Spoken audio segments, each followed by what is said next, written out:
All right, so hi at Pinax TV. We have a lot of updates every Bremo. Now, fast forward, Nian Kita. Former president, when you're baby call a flight lieutenant.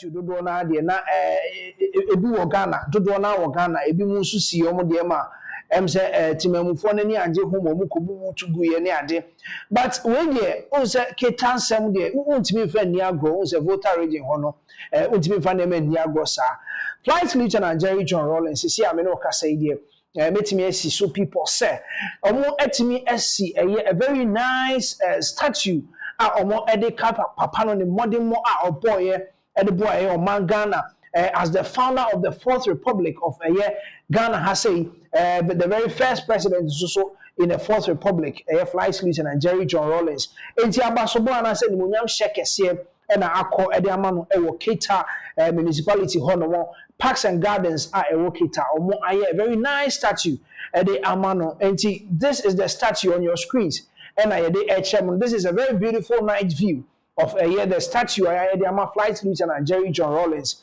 ewo honum enti yes omo ahye na nimunyam ewo honum ewo Kita omo Parks and Gardens ewo Kita enti this on your screens the night view of the statue enti ebesa akoye ni ebe mamo the view and I said that how the whole ceremony unfolded omo pa statue no ho entoma ewo Kita enti eno so ho no the new Democratic Congress NDC for omo penny for do na akopie mu ewo ho no na omo boa emma sa edimonyam hye no akoso ewo ho no enti yes indeed the former president of our land flight lieutenant Jerry John Rawlings and so omo ahye na edimonyam kese ewo ho no enti ebekoni akohwe NDC penny for said the omo nyina kan omo hubo omo kohia ewo Kita Parks and Gardens Emma ahim from pennyfo as so copy mu obi Emma flight lieutenant Jerry John Rawlings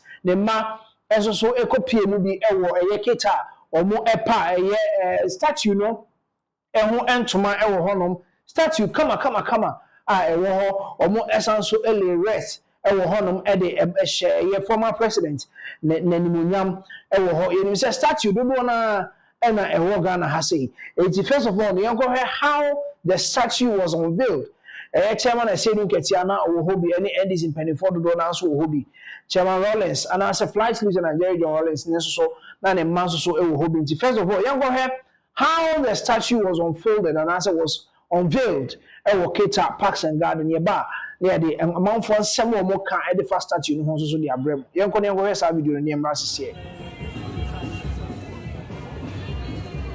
for true transparency and accountability. Despite emerging onto the whole.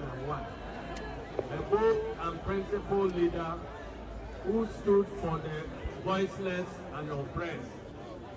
He built enduring pillars of democracy, justice, and accountability. Constructed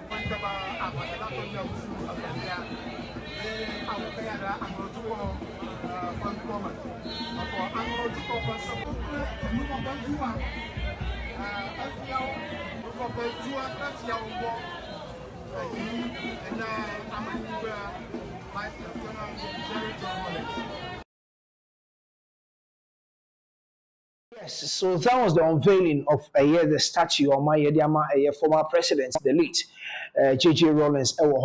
Yes, details, every detail. Who the staff, and then the watch, and then to my what to the kama ina. This is a true son of the voter region. And some around for Kafa Hons and ni 3 million was senka. Omo Emma gray hair na Emra enka Emma details no endimu so that is a very beautiful statue of my chairman Rawlings the dress we and it take you back to the chairmanship time no chairman Rawlings now share how the man Zaneto Rawlings and Kumasi Rawlings omo etimi ebe pie mu ewo Kita Parks and Gardens omo ebe boama adwumadie no kama so let yanko na yanko how ne mano Kumasi ene Zaneto Rawlings omo ekopiem ewo honom how are you welcome your mo himfo no welcome your mo na ye mra ye ba ye besa beto aso e de amamo e wo ha.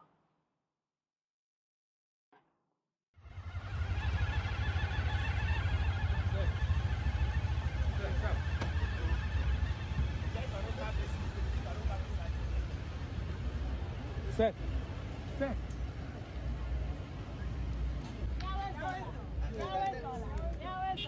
Take time.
Yes, and now take me away so e wo hono wana yesa omomma eye ne ma no akwaba se omoba pie edwumadi kese sei na enye nim se former president of film no yen share da enhye nanimu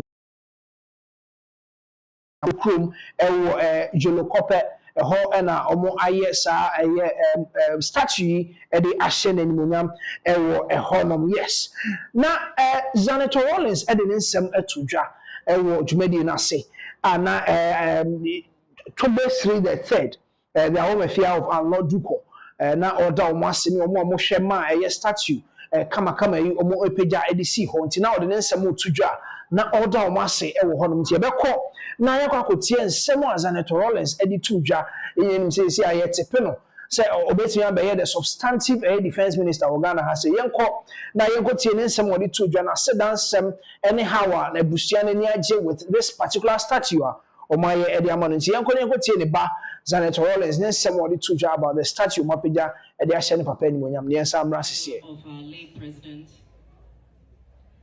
honor of our late founder, son of the land, my father the late Vice Lieutenant Jerry John Rawlings. And I'm sure if he were here, he would probably express concern for having not seen at you ahead of time.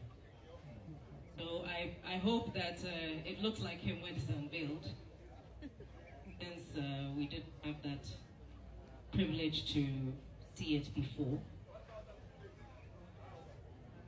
We would like to, as a family, encourage all of us that as much as a statue is representative of who he was, it's our way of life more than anything else that would make meaning to his legacy, which was why he always insisted that he preferred to be the hearts of people rather than inscribed on walls or in the form of monuments. But there are many ways to honor the memory of someone who has done amazing things. So we thank those who put together this concept to honor his memory. We're here to support very noble intention. I am aware that the Awemefia and the chiefs have a plan to do something in honor of Excellency, and as a matter of fact, we were working towards something before our mother, the late Nana Kunedo Ajaman Rawlings, of blessed memory, passed on. This was to coincide with the 5th year memorial of His Excellency's passing. But they say that man proposes and God disposes. So, fortunately, we are still in mourning, but we had to honor this invitation to be here today of what it signifies, not just to us as a family or to the people of Anglo, but to the people of Ghana. It is my prayer that this symbol of who he was will be a reminder of what it means for us to be Ghanaian, because that's all he was. A true in the ideals of accountability, transparency, of dedication to country, humility in service, and integrity. And if we can all live by those ideals, then that is how we honor his memory. I would like once again to extend our sincere appreciation for the honor done, and to pray that generations to come will appreciate the value of what it represents, be a part of maintaining it, so that many more others will come to ask questions, hopefully have answers about where we came from, where we are today, and where we hope to be the people.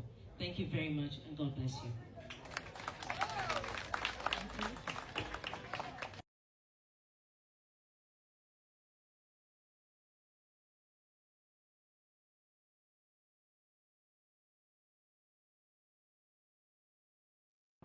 All right, internet bar Zaneto Rollins Nessem and ana odi to dwa wo ho no say yes.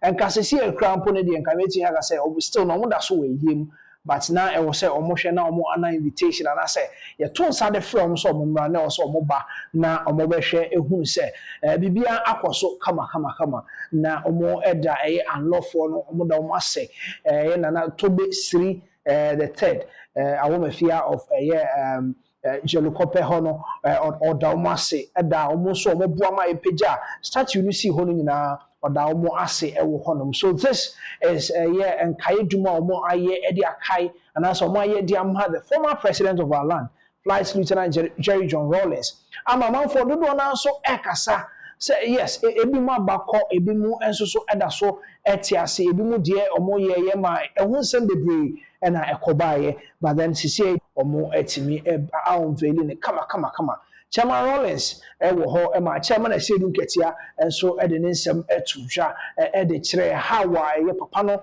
otiase ne na ho fama ode ma party no the New Democratic Congress na ho fama ode ma party no, and even Ghana as a whole o hwe ehutu ho ache adwuma na with even as a military government as as president of our land. And she say me brain or the gu akwemu the transparency, any probity, any accountability the New Democratic Congress any Ghana no, that is a true reflection of who he was, and our more at the ISR statue no at the amano no. Yes indeed omo the aseda ama unlawful no se omo emma such make us say ceremony kese say it me of course so the Chairman Rawlings ewo hodom. Yes, that is coming from a Keita municipality honum Keita Parks and Gardens a ho and I'll be who former president the statue no omo aye ede amano ewo honum no. Yes, and that is what we have on your screens ewo honum no. Ye twa so na ye de ensem na abremu ye ko kind of reactor. Now what you mu na nsem beto biase se ye ice United States of America omo ensa akanwa efa the visa and nsem ho wa overstay the visa the man no ama sese dey kame akoye se okọ January 2024 amount forecast January 2025 no okoye amount forecast January 2026 wan hwe papa yi always back to Ghana na eno na man for dodo na de ho nsem ababa betudwa ebi mo say em say ye dey request yi koye na ho nsem bo ba bi so say there be omo be deport na manaba ne visa nsem. It has nothing to do with Attorney General Ghana has say na nsem bebre ebobo ba Kevin Taylor ono so e de nsem abetudwa no dey em say o chire mu how the whole thing unfolded, how and I said life ankasa kind of reactor live United States at a point and as at time one who sent a visa no no how was the man living his life Kevin Taylor at the breaking no at the Abanti. How Ken Oforiatta was living his life after said the visa no expire no ɛwɔ hɔnom na yɛde abrɛm nti yɛnkɔ ne yɛnkɔhwɛ na yɛwie a yɛba bɛtoa so ɛde ama mo wɔ ha se we are yɛkye no no ɛyɛ America wabɛtena ne nkratasɛm ɛnyɛ ɛno ano no ɔtete kurom ha ne nkrata nyɛ ɔsɔre a ɔtwɛn ɛbɔ 6:30 ana ɔkɔtɔ pizza na ɔda bɛhyɛ dɛm di wayɛ sɛ kura ɛgɛwitela bi kyerɛw Oforiatta bɛtɛ kurom ha sɛ ne yere di nkan wɔ Ghana ha ɛna ne ba no so di nkan wɔ Ghana ne yere wɔ Ghana o a ne yere di nkan me ɛhyɛ sɛ waba because ɔdwen sɛ ɔbɛwu ɛyɛ ice for the cells wɔ deɛ na ɔyɛ ne sɛ ɔsɔre na ɔde school bag abɔ n'akyi na ɔde headphones ahyɛ n'aso na ɔhyɛ kambu na ɔnenanenam Pennsylvania Avenue ɛwɔ DC na wɔayɛ ne ho sɛ ɔyɛ America small boy na wɔayɛ sɛ wahyɛ baggy pants bi saa na ɔde jacket ato so ɔkɔa na ɔkɔtɔ pizza na watɔ ɛyɛ deɛn ɛyɛ pancake ɛyɛ already made one bi na watɔ frozen chicken na watɔ frozen pizza na watɔ frozen na wapake gu backpack ɔyɛ criminal Oforiatta iti besides get me the Oforiatta picture the one you try it on Nam Street no so no intosara no patututu ɔtwɛn na about 6:30 a emu yɛ sum kakra da ɔbɛsɛ ɔkɔyɛ shopping onim sɛ ne nkrata no ensi kwan so onim sɛ ne passport ne visa na wu ɛna ɔne ice for din tentenwa enti de ɔyɛ ne sɛ ɔtwɛn 6:30 emu yɛ sum kakra no na ɔde backpack abɔ n'akyi na wahyɛ da ahyɛ jeans te sɛ de ɔyɛ American boy wenyini o ai na ɔde ɛyɛ ɛkyɛ akata de tirim te sɛ de ɔtiri ɔboa na ɔde headphones na ɔde ahyɛ n'aso na ɔde backpack abɔ n'akyi na wahyɛ jacket na ayɛ sɛ ɔnante te sɛ ɔyɛ guy owura ɛyɛ Delia anasɛ owura ɛyɛ 7-Eleven a na watɔ ɛyɛ chicken na yɛ de phone no tantan no ha na oyi 4 na ɔde tissue akyekyere ho na wakɔ wayi coke ɛyɛ diet coke bienu Oforiatta ɔyɛ homeless homeless is life na no ɔde ti America ɔbɛsɛ ɔmbɛwu so ɛkorɔmfoɔ the passport ewu ne visa ewu enti ingrata 70 sikedi mapa wada akata ni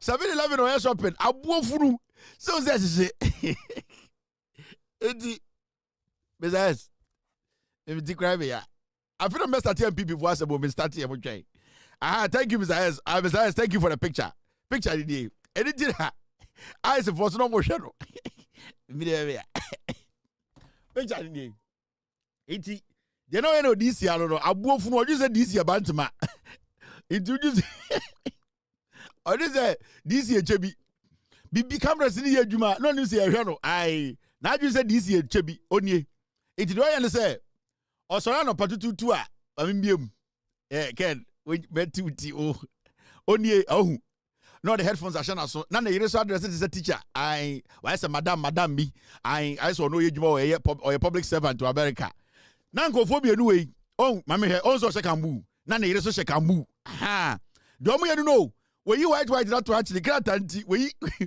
engine at rogu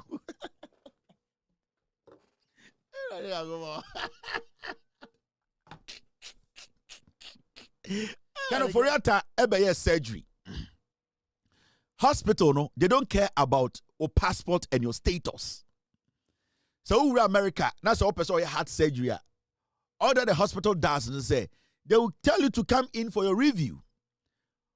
They will tell you to come in for your observation. They will observe you. Omu wi anoma chiro say asemesi.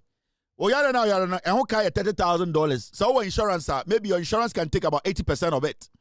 But so when insurance now is out of pocket it is $80,000. All that they do is wo yare no and the omo. Now yare bia and the recovery time.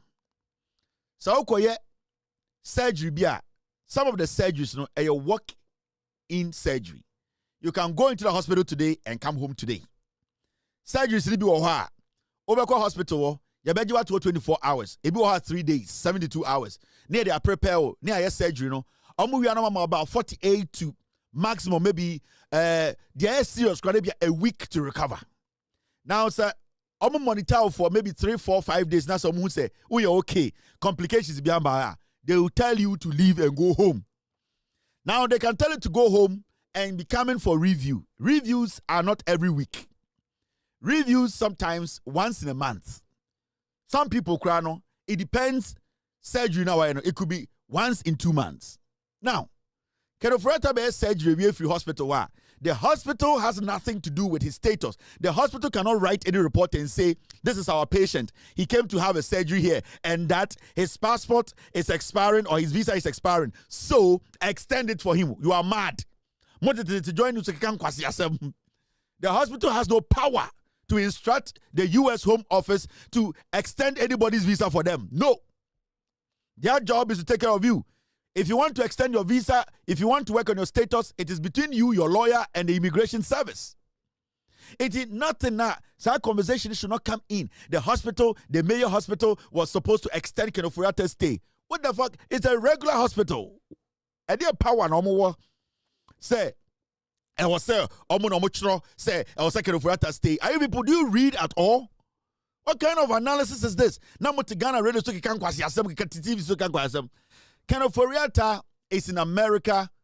His status and as a visa no EU and America for say visa ne wua. Why are you here? Finito. And the chicken of Kenoforiata the ebusa say adentina buy or catch America for eyes for say I came to do a surgery. Oh my God, surgery no we. Have you gone for your review? You can go home and come for the review. If you think your visa is about to expire, go to your home country, reapply, extend your visa at the years, and come back for the review. That's it. You are not supposed to stay in America and tell me, say, the hospital, no, they were supposed to extend Kenoforiata's stay. No hospital in America will keep a patient there. The beds are very important. You might be one of the billionaires in the world. Udu hospital, na doctor show we na says so. Now you're okay. That bed. It does not matter the amount of money you have. You need to leave. Somebody needs that bed. So always to because if you record that is America for you. Eti Munjai radio na motesoki kam kwasi asam. The major hospital was supposed to extend Kenoforiata's stay in the hospital. Man, enough time. They have done the surgery. They have assessed him. They have reviewed him. Kenoforiata nye di paboni niya anka day now muyi no. Oba fi be 2 weeks no nanka so ko Ghana ko renew the visa no oba. But because he's a fugitive, because time na other hospital no na oye fugitive. So time no na oye person of interest na Interpol list no order so.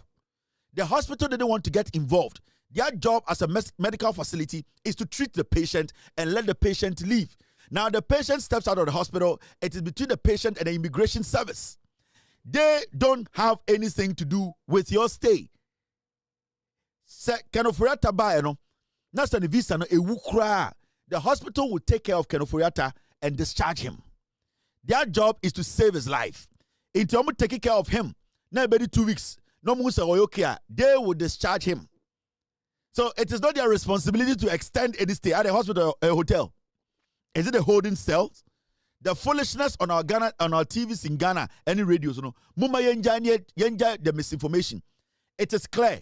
Ken Oforiata, he has overstayed, or his visa or his status isn't in the right state. So the ICE people are questioning him about his stay. So obviously, why are you still here? So be surgery. Surgery no omunwiye. Say if you think say you come back for review, go back, go get a visa and come back. It is finished. Now, this is another story. I'm a say I can't want some kakra and it is about no. America wabetna nenkrata sem enye. And one no. Otete krum ha nenkrata enye. O sorry a o train about 6:30 and okoto pizza. Lord abeshe dem di why say kura. Be chiro. Kenoforiata bete krum ha.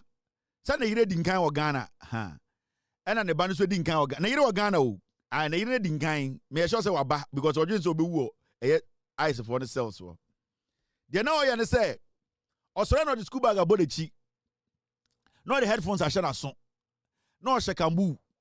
Na on Pennsylvania Avenue. Oh this year. Now I know say or America small boy. Now I saw a baggy pants bisa. No jacket atoso. Okwa no koto pizza. na wato deɛ pancake already made one bi na wato frozen chicken na wato frozen pizza na wato frozen na wapake gu backpack oya criminal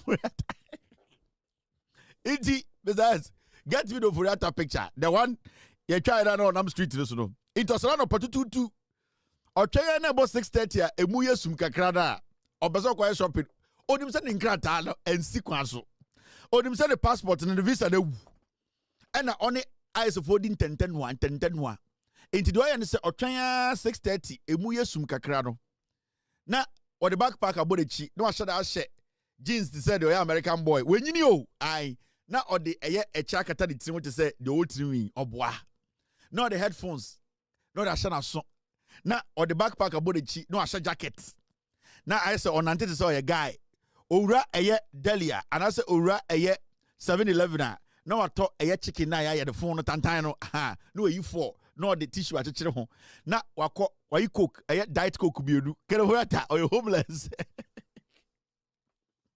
homeless is life no the America or bezo mbe wuzo ekrofo the passport de wu ne visa wu enti ingrata 70 sikedi mapa wada akatadi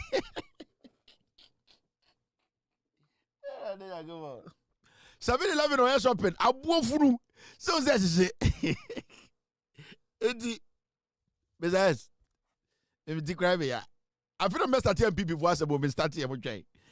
Thank you, Mr. S. Mr. S, thank you for the picture. Picture the day. Anything I say for no more shadow. Picture the day. Iti, you know this year, no. Abu from what you said this year, Bantama. Introduce. Or this year, Chebi. Bibi cameras in here, Juma. No news here, no. I now you said this year, Chebi. Onye. Iti do I understand? Or Sorano Patutu Tua. I mean, Ken. We met to only no the headphones are shana so none the address is a teacher I say madam me I saw no age more or a public servant to America nanko phobia no way oh mama here also shekambu none the shekambu ha do me you know were you white not to actually grant anti we engine at to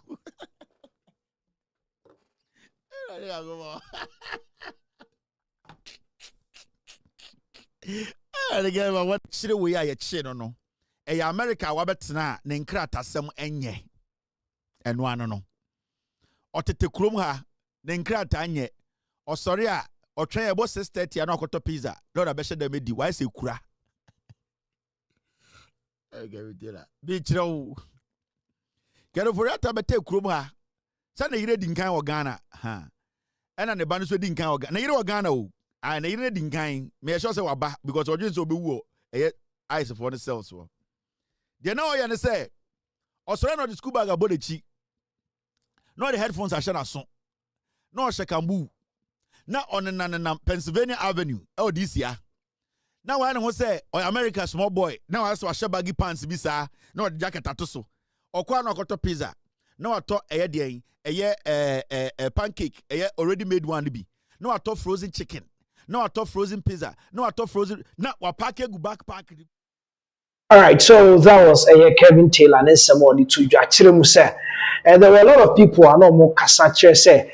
I want to say because surgery no koye and pampa hospital or koye surgery. If there are time or also the money reviews are. And then I was saying come on kasa extended the visa no the man, but then no any hospital for nasem. This is between you and lawyers, U.S. immigration for and now number cancer and yet hospital no number could somewhere extended a visa no at the amount. And you know, a Sam and Kevin Taylor the two just answer how he was living his life, kind of how I know living a life. U.S. column after so realizing send the visa no and he stay time or so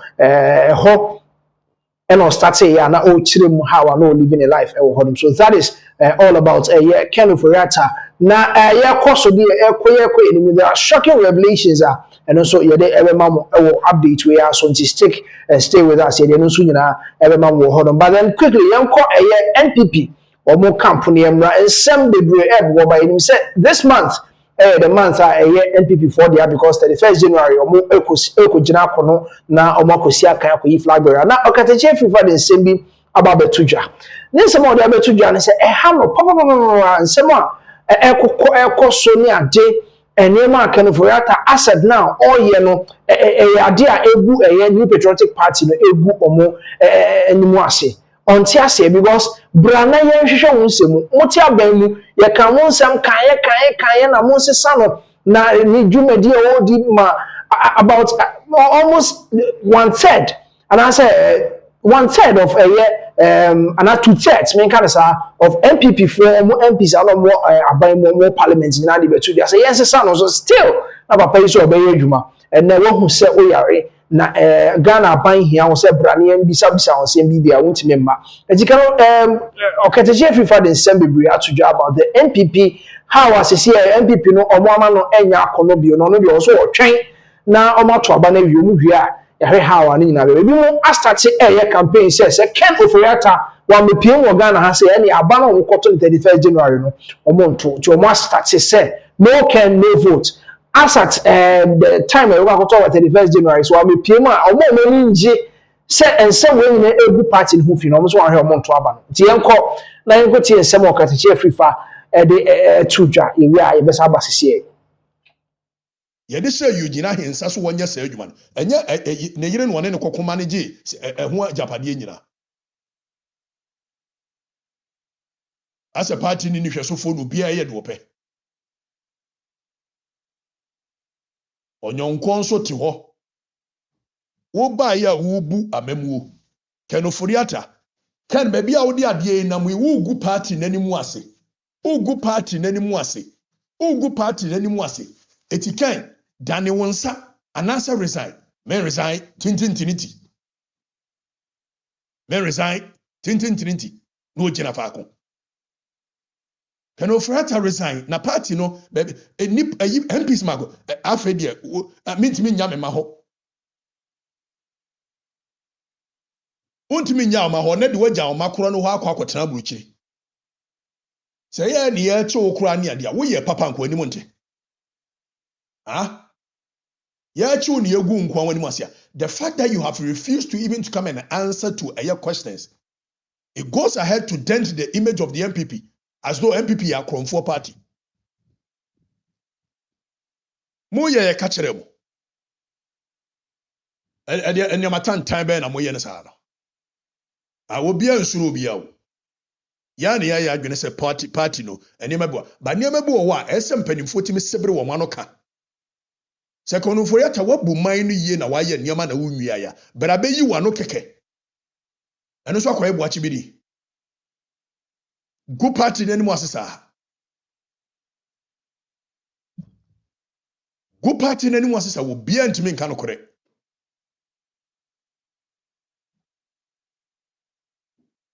ama MPP party ne nya kono biu adai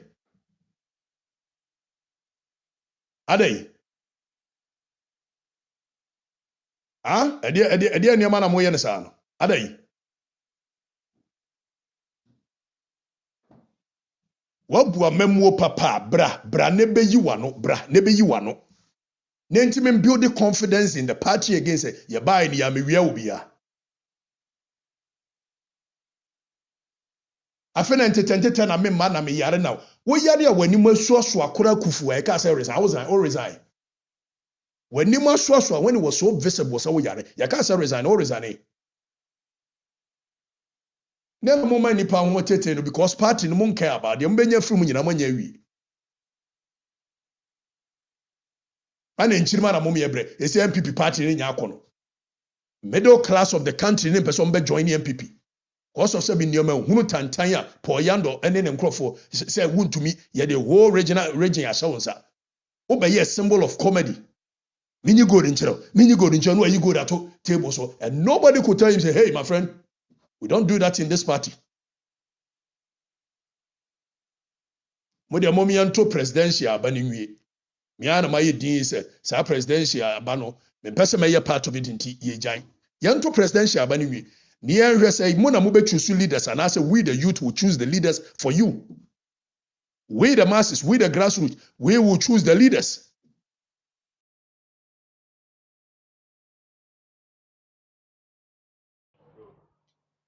All right, so that was Okatechi every finance someone or the teacher. Our boss is here, our boss NPP for Chi. So, almost share none of my cosmo or more NCR no quite FM because and some way, you know, who send a boba. Omu tufu bia obia amfa masese de akwakowie new patriotic party no ani ewo ehonom enti sem dodo na so honom a ye to aso na de update no e de abrem now the shocking revelation and make ho asem na fe and am de be mamo sese onim say attorney general omo United States of America the otiso sese ani de waba atwamu no omo miensa collaboration the amount updates, and it said Attorney General Adom Kyei, the former Attorney General of the United States of America, the two, and he said, you need to be a US. You say some about the past government because not a finance minister. You are bona, won't make back. And I said, oh my, when you're radio, so say, oh, ba. Now, when I say, Ken of Oyata, and so I fast, and also who I the sitting Attorney General. And so then in some cartoon and say and of course so essence popo who the past Attorney General now don't make a fast who no say wa counter crossing or I say wa double crossing and I say o who no so affect akọ who no etuetu sika bi wa tire ni ade ama sese no e ba sa na say Ghana Attorney General no em say yes from no so okay ni on fa kwan fufuo bi so na on fa hwe how after some the request in po akono e beti afa kwan fofo bi so ama former finance minister Ken Oforiatta be pm e Ghana ha say na we and ordinance ekoto immigration for him because no nya hint ne say Ken Oforiatta ne nkrata agu and I say ni stay e United States of America no apa ho enti ene o ye fast e de koto o manim say monko na ho so monko hwe say we betimi aboa no e wo ho no ma e no e na ebi mo ehu ne say black rasta den sema betu dwa kire say that was the whole thing and somewhere people buy my eyes etimi eco detainee Ken Oforiatta no ni nyina na Adom Kyei ni ehase na ye kwakoji ntremu no e black rasta ho and somewhere the two job about sani pamiensa Ken Oforiatta wa beka ho amana ye nan no ye nko Attorney General for miensa Ghana ba ko US mienu Ken Oforiatta ka ho ne lawyers ye nko ne kwaji ntremu e black rasta ho ne embrasese Tinga Ayene contacted a friend of his in the US, a former Attorney General of the United States by name David Ashcroft. Spoke to him. Oh, we need this, our man who is a fugitive out there. I will treat him good. Let him calm down. We just need him to answer questions just like any other of our suspects. He said, I will support you. They started working underground, unbeknownst to every other institution, and that is how the Attorney General works. Sometimes, a lot of the times in secrecy. All of a sudden, whoever leaked the information to Ken Oforiatta is for us to sit down and ask the gods. Ken Oforiatta got to hear that one David Ashcroft, a former Attorney General, was working with the Attorney General in Ghana to bring him down. He went straight to David Ashcroft. Come here. David Ashcroft, bring up his photo, quick. This is the man I am talking about. Former Attorney General of the United States of America. Initially in talks to bring home Ken Oforiatta. And when Ken got wind of it, he went straight to him and hired his services so that he would stay in America. He paid the charges. He was ready to pay the man that you are using to bring him home to stay in America. Hallelujah. Can I say it again? You are working with the former Attorney General, a top lawyer, to bring me back to Ghana. Me, I have gone to him. I have money. I have paid for his services. And he gathered several other lawyers to stand by him. And when Dominic Akuritinga Ayine realized that, hey, he had been double-crossed. But it's not a crime in the legal business. You know what happened? He decided that he would do something else. And the something else that he did is what has been able to get Ken Ofori-Atta arrested.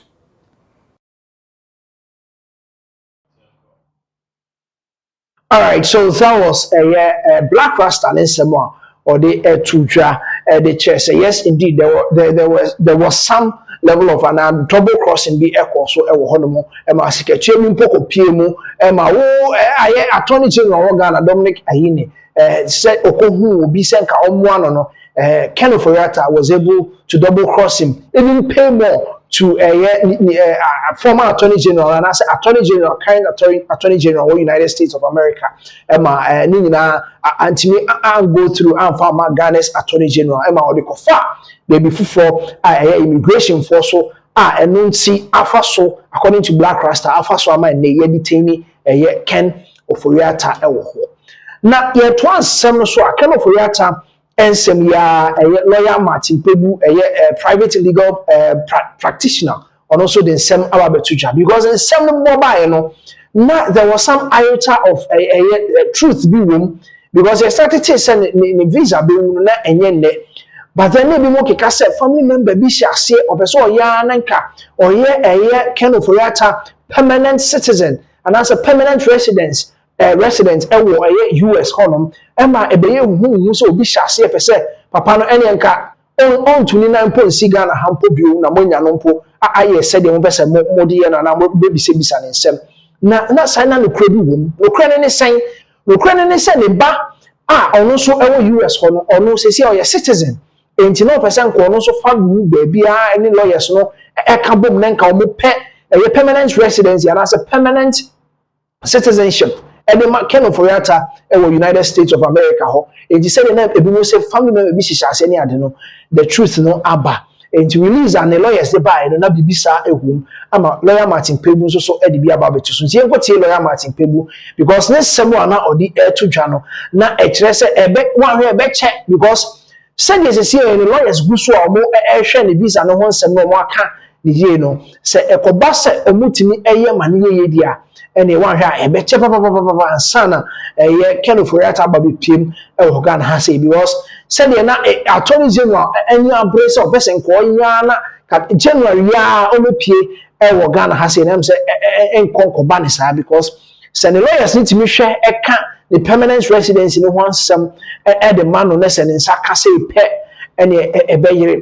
Enti no ehonsem na ye pese ye de emamu no nti very soon no e wa kotie lawyer Martin Pebu ne nsem a o de etu dwa because the lawyers ne nsem a mo de abetu dwa ne kire se see empo no they are working on his release in as much as say omo detaining no they are still working say e be release no US honum empo say omo release ni bia ansa no matoa so na omo ahwe ne nsem no na omo aka enti nsem a ebuboba no em say edoso ya ba be yese emema Attorney General nsa akwakosi form ewo ehonum enti nsem ne de bebre na ebuboba yenya enya ne ntie say lawyers ni mpo no nsem omo ekeka no de na eche say ebeche January ya yehwe ni musen ko be pm ewo Ghana ha no ebeche kakra ewo hon already ni yenim say more than 30 days. So see, I'm within this week, and I think the best 2-3 days more. He still have more days. Waiting me at the award detention center, honum, and Sakran as he be deported. I deported. Uncle Taylor Martin Pebu and some of the two about permanent residency or more a petition on person at the Ken Ofori-Atta. You're going to go to Munchimonium Rassi. Martin Pebu, you a few weeks ago had put out some information that. You had picked up that Ken Ofori-Atta was working on getting a permanent stay in the United States of America. And this particular development, as captured in his lawyer's statement they put out yesterday, that Ken Ofori-Atta has a pending petition for adjustment of status. What the expression they use there is that he has a pending petition for adjustment of status, which authorizes a person to stay in the United States legally past the period of validity of their visa. Does this give any vindication to that statement earlier? Yes, absolutely.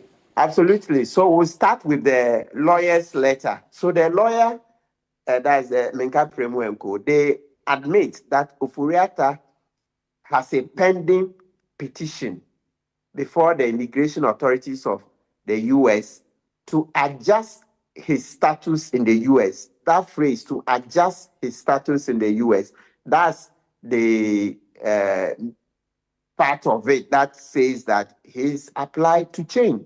So he wants to become a permanent resident. That's why he has a pending petition to adjust his status.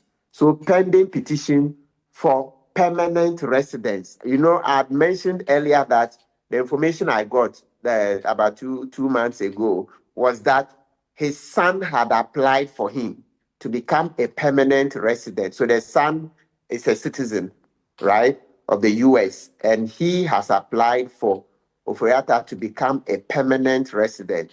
I know it takes some time. And so that's the process that he's going through. Yes, if you're a citizen of the US, you can file for your father, you can file for your mother, but it takes some time. And that's what he's going through, right? So I'm happy that you see the lawyers have corroborated it. Some, as I said a few months ago, about 2 months ago, when I first mentioned it, people were asking for my source, and even some others doubted it. But now there you have it in the lawyer's letter saying that he has a pending petition to adjust his status in the US. That's to change from visitor's visa to become, or a visitor, okay, or a person on business trip, to becoming a permanent resident. So from the name permanent resident, it means that he'll be permanently resident in the US. Of course, he can travel all along. I mean, he can travel anywhere he wants to go and come back freely, better than those who use the B1, B2 visas. When we say B1, B2, that's the normal visitor's visa or business trip visa. When you're a permanent resident, it gives you more rights in the American society, etc., rather than going on a visitor's or business trip visa. Yeah, so that is what it is. And you remember, at that time, we complained vehemently that, was it that the OSP was delaying the trial in absentia to give Oforiatta more time in his application to become a permanent resident? Because it didn't make sense. Why all this while the special prosecutor was fighting that, no, they will not do trial in absentia. They will not do trial in absentia from January.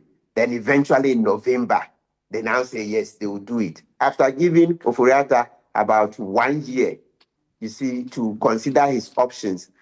That was really, really unfair. And that's how come we keep saying we want accountability, that the special prosecutor be dealt with according to law.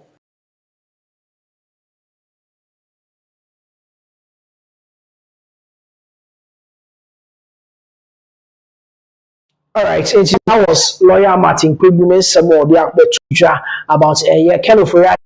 See, there is a pending petitioner or they our filing a bepuano amanenya a permanent stay in the United States of America. Like I said, and no ebetre say neba and as a Ghana bamuno ebeye. As we speak now, request of extradition at the court. US or more authorities for me. Reply bia Attorney General Meka ho asebia emfanche nti eno no na na say na oka offer kwan fufuo so e dey kind of Oforiatta abaga na say no so yakọ backfire e wo honom no nti yehwe how best Ghana authorities o metimi edi omudwuma na dey kind of Oforiatta abepiem ewo Ghana ha sei na ne nsem no ye atoa so ewo Ghana ha. Yes, ye atoa so ne the updates na mamo. Na ensemi abobaba na ya yehu kakra amanfo ebimu edwene ho mo ntiase. They are trying to associate it to MPP at 31st January omo abato yi nsem ebimu, because we say they na ke akoto aba na say ebimu de etu afa ha na ya chi omo ebimu de nema bi afa ha ebimu fa kwati kwan bi be wura Ghana ha na yehwe on your screens also driver and mate arrested for attempting to smuggle 1,050 rounds of ammunition from Accra to Tamale. Eno ehonsem ena yede mamono say driver on any mate eno ena ohu e screen so no, and you can see say driver no on any mate o ya driver no me say blue no ena mate no so say white.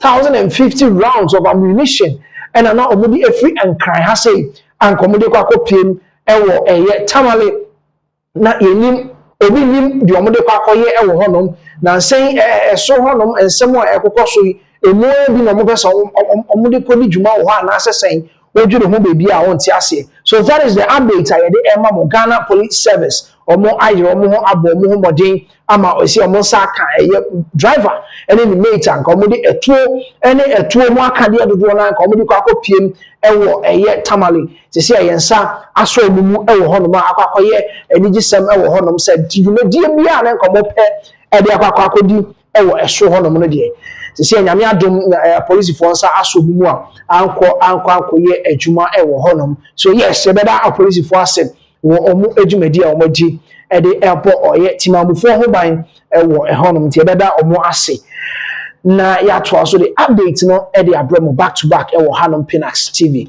ewo Hanom ye to aso a sofo Adom Kyei dua emse ne nsem de be mo na ye de abramo ewo platform yi so na ensem a ebo ba no emse ye de update ne be mamo activist wo Ghana ha say ya emse ono no untimi hu se oye MPP se oye NDC wo akoko piem ewo sofo Adom Kyei dua na sorry dem ho na nsem na odi to dwa ozo onti ase se amanfo ba ho ebeje akwankyere ye pe adwuma amanfo ba ho beje akwankyere be se etukwan koye adwuma wo bi man so nanso wo hwe eden a osofo no apege si ho no ma over $100 million project a wapege si ho no ma oso de ya sorry abranche ne so onti ase because enka ye factory an be fa ni padodo na amamatimi aye adwuma wo ho no ma bi mo ensampo akoma no wa fa kopiem ewo bompata osofo Adom Kyei dua na sorry dem honom a na ensem odi tudwa no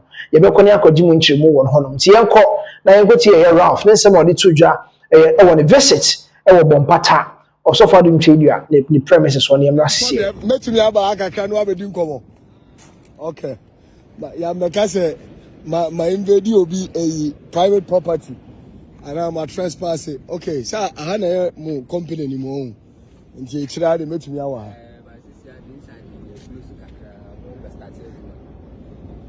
na ade omu wie ade si so omu de ba be company na company na ya so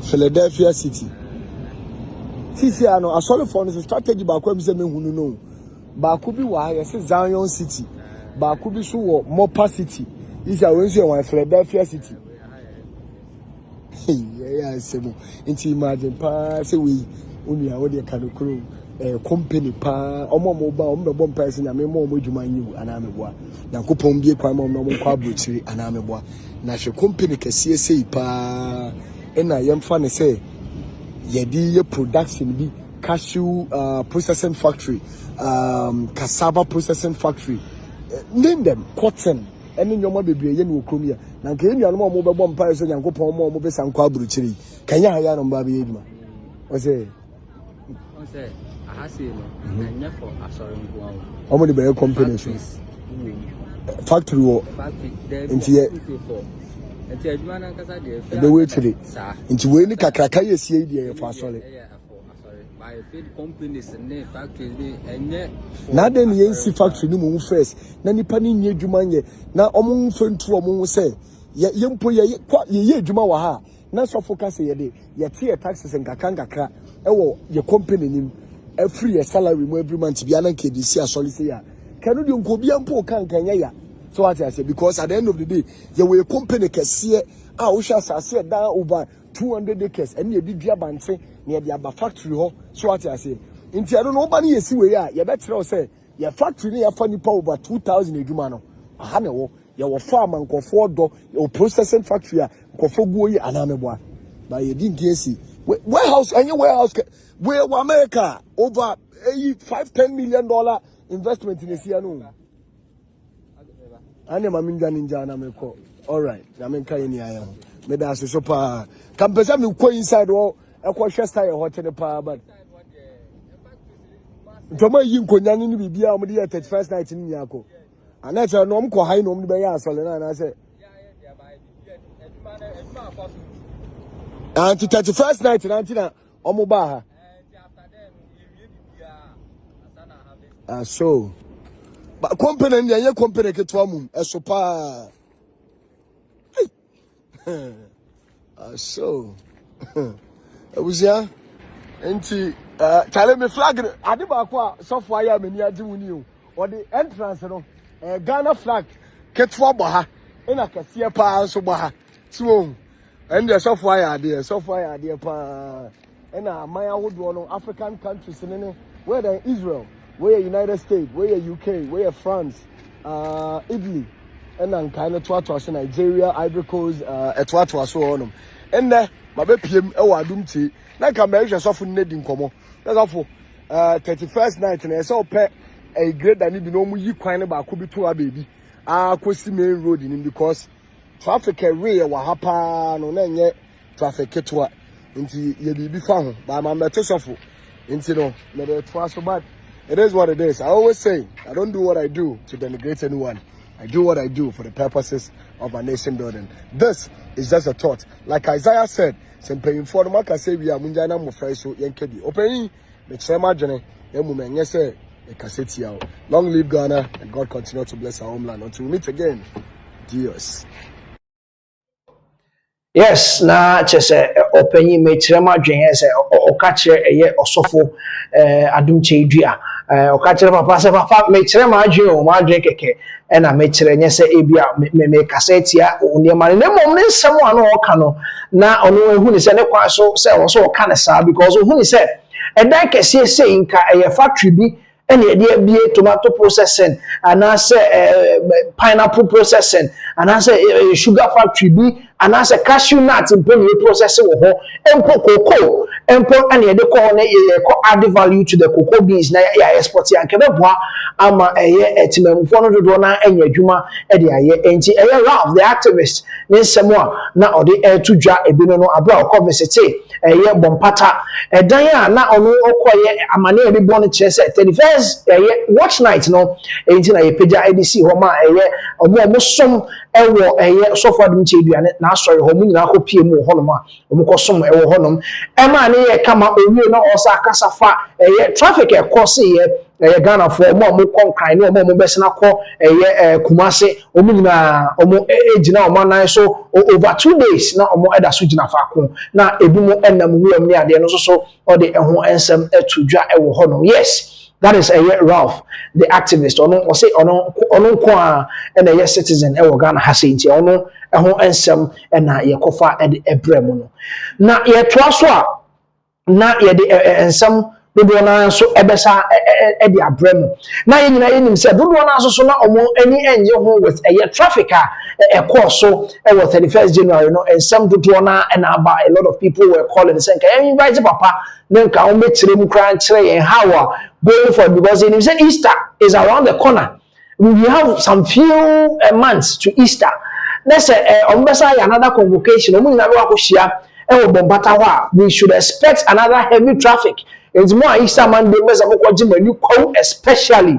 Mason everything ayeshe e wo hono mo be free cry e be kono mason everything ayeshe wo hono entienu a lot of people are calling say yenhwe measures are putting in place because from akosi Easter April mu ho March ending April mu ho no kwan nwa bia sa wo be ani na yesu ye wo ne nchen so na amanfo kwa akobo na senior mama Easter festivities no e be koso e wo kwa dudu na be koso wo kwa enti yenhwe na yenka eho ensem e wo honom enti yes na Ralph so kasa for most of the churches e wo Ghana hadodo na they will just convert a factory bi no dey ya sorry ni ade ebi mo ka ho nsem dudu na ehu ne senka ye toa so ma ho ye factory a nenka e be boa timamufo no dodo na e wo ho nti Ralph the citizen nsem how they etu dwa no looking into Easter so ye hwe se Ghana highways mbeboa na ye nya kwan fofo bi a so far Adom Kyei dua ne sorry man betimi afa so akopiem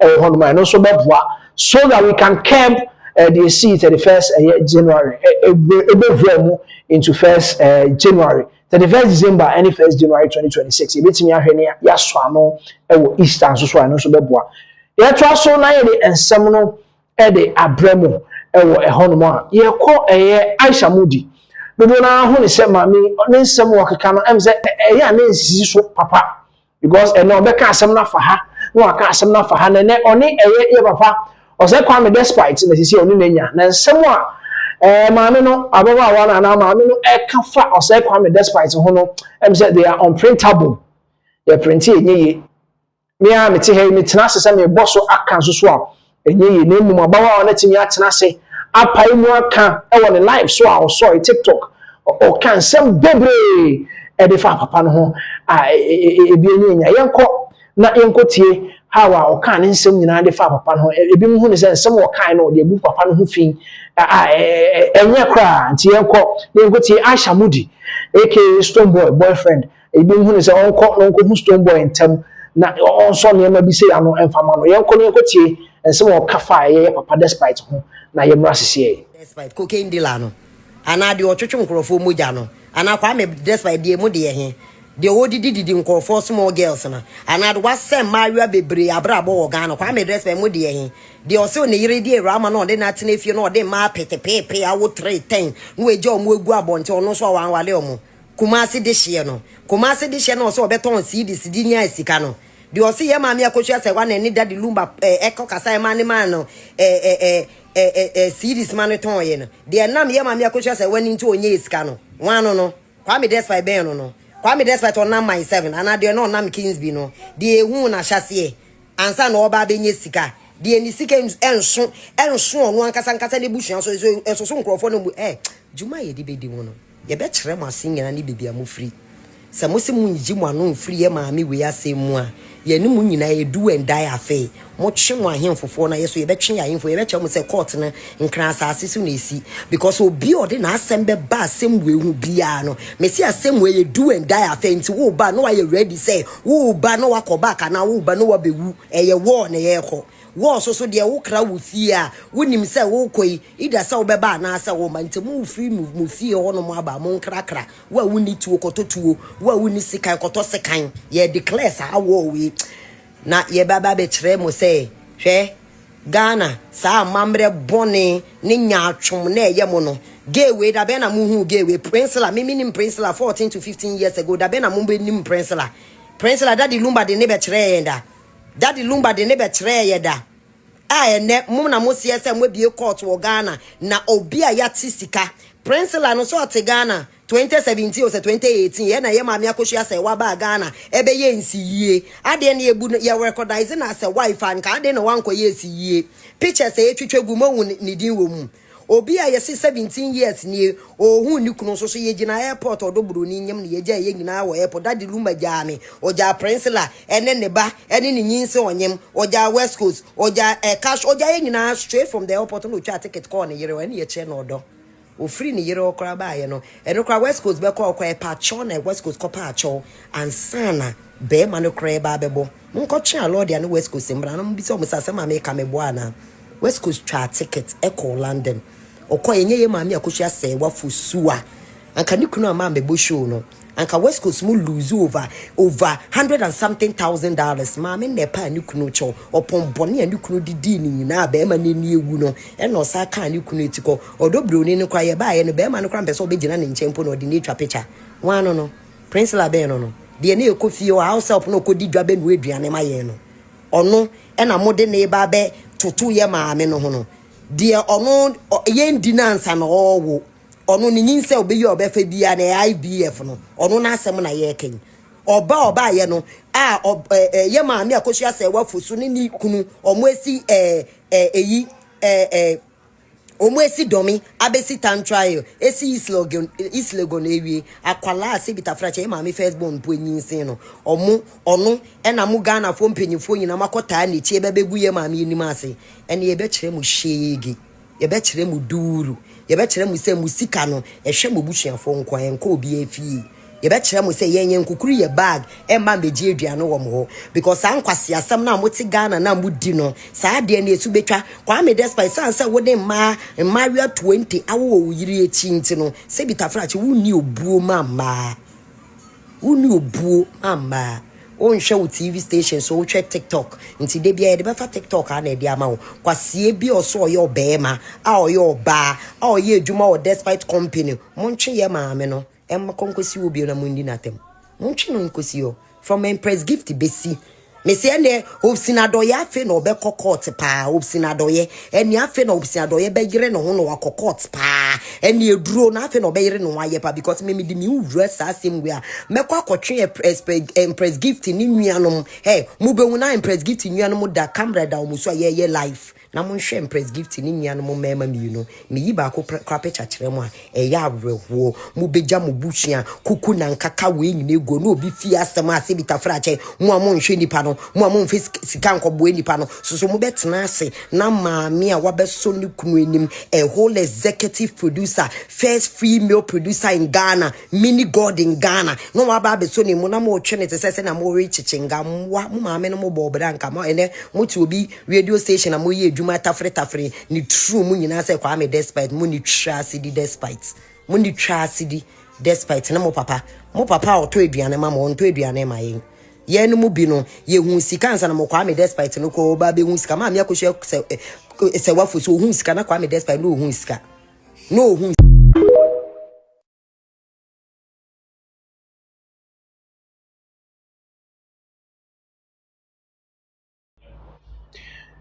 All right, so that was the someone Aisha Mudi, the Atuja. I'm saying, I don't know, but someone they were kind of doing some of them. I mean, not some of them. I mean, most of them are very untrainable because he say, Papa, also come despite the onangasa on pekasa we brain and saying I'm out for pushing na ha na ma papa betu na num to kasa ya ekoye asemfo for ewo honum enti yes indeed Aisha Mudi ne nsemo a okan e fa papa despite hono waka de akwakofa na juma yefo omo ni omo ye juma any a lot of stories and so one narrative from way back and for that the lumba ho is sem bebre yin say ne the dwe minim say what there and the dwe and I say ya mama akosia say wa cha ba 9:15 9:30 wa be piem Ghana amafo aboabo mo ho no so me akosia no team legal wives any omo nyina omo ayo madwe so me akosia no ene by 9:30 there no be piem e wo Ghana amafo aboabo mo pa e wo ho no nemum ensem a Aisha Mudi eka e dey afa e papa despite ho akoye bibie wo ho a lot of people they are not very happy omo call say lady no they should call her to order and come on share now omo calling it to order because we can't send the brave the free yes stone boy ho e be buy ya be piem say ono kran the boy I want for the boy na abosia o timi kan sem na odwe ho a won tia papa despite ho one hwe enche bia o be ba tudwa say papa despite ono kran the shase e born the bosia man they start Peace FM any OK FM na mom se say there or then some na kofa ba be fufu am say it is so who said a missing castle no some no kai no na am say ehu yedu e wo honom ti so that is the update I the ebremo e the free honom a lot of people are calling saying kaledi no omo en calling to order na ebimpo omo ko hwehwem say and someone can how does she fabricate all these stories simple no cry how was she able to keep all these things with the trimmer abeba say me or releasing a back to back as a single no release way no release way na or release way e wo no bi say or billionaire because say the obo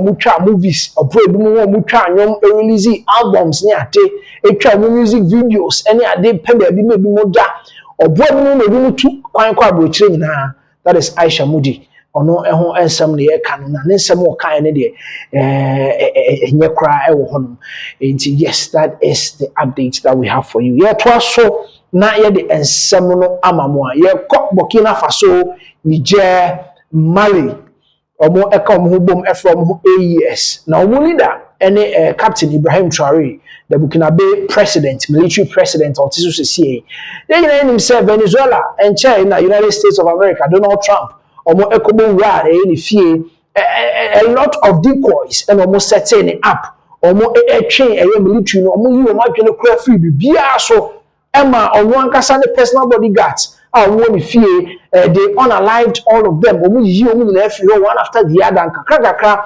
ekobo pia president Nicolas Maduro baby oda ankasa e wo honum na omo eche no ɛde free Venezuela ɛde free hɔnom de copy United States of America and say the brain na President Donald Trump de abono omo edi na asem as we speak now no he's still on trial omo edi na asem ɛwɔ hɔnom na Burkina Faso president ne nsa ahye kraka bi ase a strong warning and or they call United States of America strong warning metimi aka ne sa and or then nsa ahye from Mali, Niger, Burkina Faso Sahel states no omo akomo abo we yen say Sahel states no omo abane US citizens so beba be wura omo country nim US citizen bi omo wo country nim bia no omo deported omo deported we so so omo make sure say no one is applying for a visa how they be wura Burkina Faso edi Mali sa anko mi ni omo abane omo enti se omo tu anamo say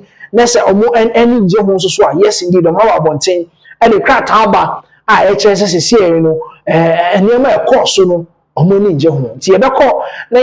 one after the other, near the Chimuno Amamo, how they were sending these strong warnings to the United States of America, President Donald Trump, or the team members, the Delta Force, or Mobura, Omo Ekum Honoma, Omo Ekodi Sajumano, and Honom, your record, not Yakako kind updates, no, not yet the Amamo, and we communicate, Omo I release it, Honum.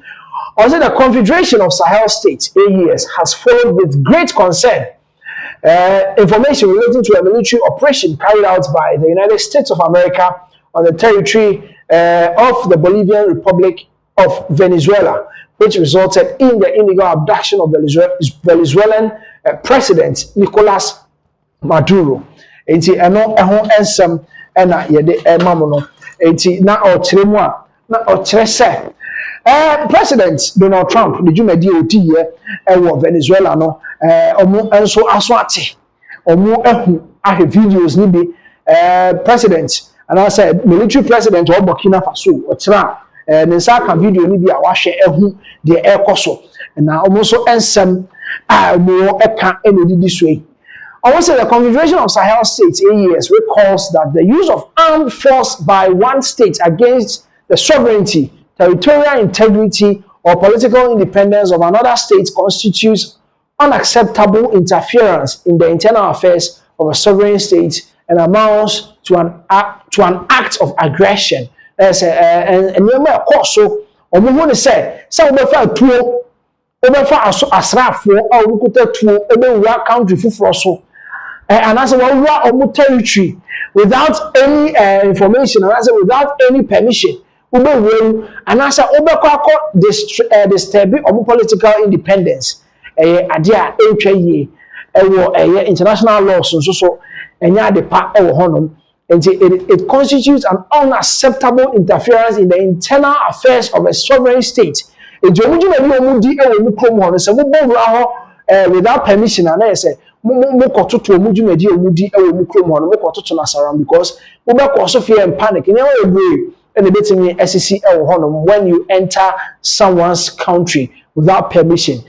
And see, almost say, and you know, a quotia international law. So, see, the AES Confederation committed to the defense of sovereignty, territorial integrity, and independence firmly condemns this serious act, which violates international law, particularly the fundamental principles enshrined in the Charter of the United Nations. In the United Nations, the fundamental laws and our principles are United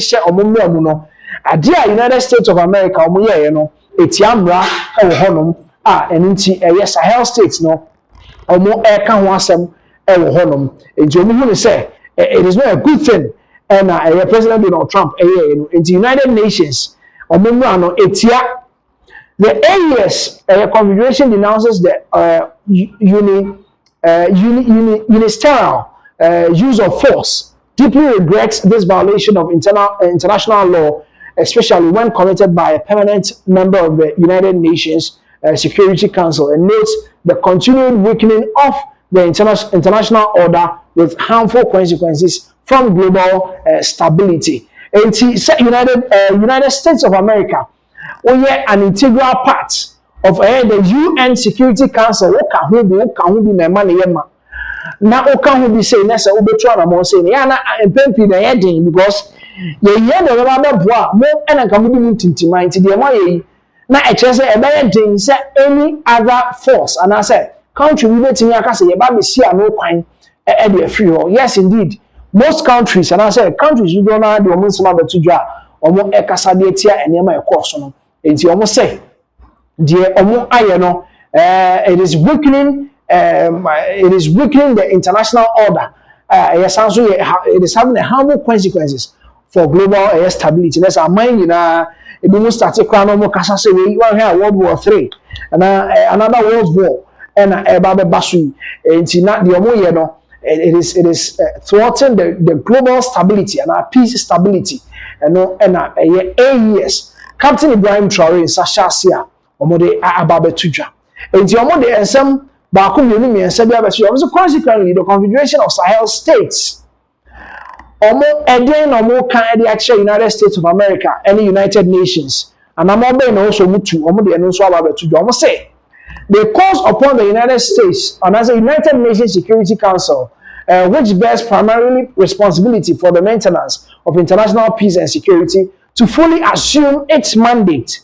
Yes, to fully assume its mandate under the Charter by clearly condemning the American military action and working towards the restoration of international legality. There's a motion na enema ekosumo omo ebesi anokwan na omo will ensure and I say they will ensure international legality enema a constitute international legality and I say internationally no there also be atimi yedebo the territory ho ban no and I say international laws ankasa no obetimi aye na nyina obetimi ahye mukira. This is to the United Nations.